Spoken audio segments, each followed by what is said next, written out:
And now the beautiful lady would like to introduce herself. Good afternoon, everyone. I am Fatima Kate Bisan, 22 years old, from the province of Sarangani. I am half Filipino and half Norwegian, born and raised here in the Philippines. You know, I'm a simple girl who grew up in the province, but a simple girl who had big dreams. My Filipino mom and my Norwegian dad taught me to pursue what I really wanted in life. That is why I am here in Binibining, Pilipinas.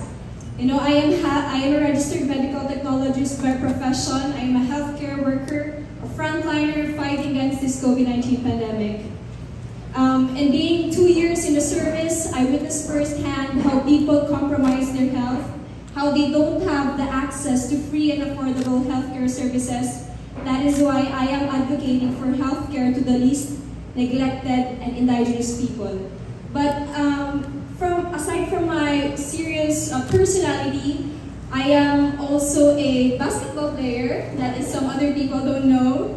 I used to play when I was in high school till college.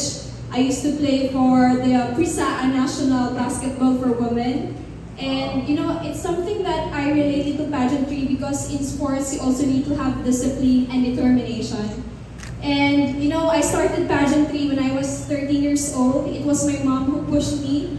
But right now, I join pageants because I believe that it has already become my passion and I want to inspire people and I want to make a change in the community. That is why Binibining Pilipinas is a huge platform for me to advocate for my advocacy. And let me end this by saying my favorite quote: "The future belongs to those who believe in the beauty of their dreams." Thank you. Audio Jungle.